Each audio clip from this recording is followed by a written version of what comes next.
दोस्तों, पिछली वीडियो में हमने जाना था गुलाम वंश के बारे में। आज बात करेंगे दिल्ली सल्तनत के दूसरे महान वंश खिलजी वंश के बारे में। एक ऐसा शासक जिसका नाम सुन के दूसरे दुश्मन कांप उठते थे, अलाउद्दीन खिलजी।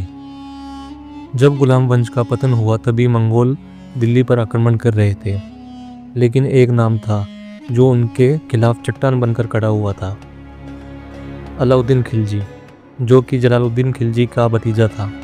उसने भारत आके मंगोलों को हरा दिया और खिलजी वंश की नींव रखी। पर कहानी यहाँ ख़त्म नहीं होती।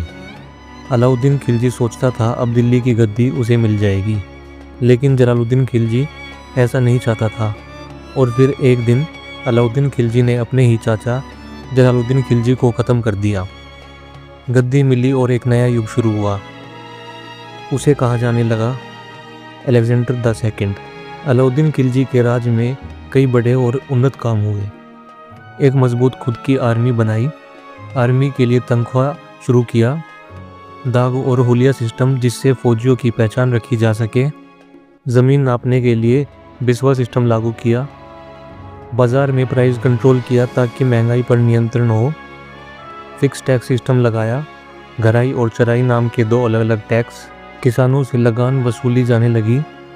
और सबसे खास बात, दिल्ली में हौज खास, चोर मीनार, अलाई दरवाज़ा, अली मीनार और मस्जिद जामिया खाना जैसी कई बड़ी इमारतें बनवाई।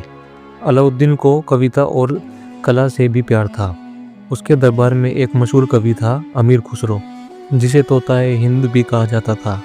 उसने एक गुलाम खरीदा, मलिक कफूर, जिसे 1000 दिनार देकर खरीदा गया। कई इतिहासकार कहते हैं कि अलाउद्दीन और मलिक कफूर के बीच अलग ही रिश्ते थे। अलाउद्दीन ने उसे नायाब का दर्जा भी दिया था। युद्ध के मैदान में जहां अलाउद्दीन विजय की कहानी लिख रहा था, वहीं मालवा की रानी से उसका दिल लग गया। लेकिन दर्द इस बात का था कि रानी ने उसे कभी पसंद नहीं किया।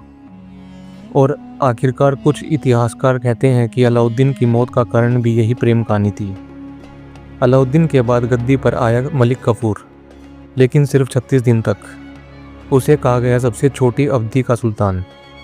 उसके बाद आया मुबारक शाह खिलजी, लेकिन सिर्फ 4 साल में ही उसका भी पतन हो गया और इसके साथ ही खिलजी वंश का भी अंत हो गया।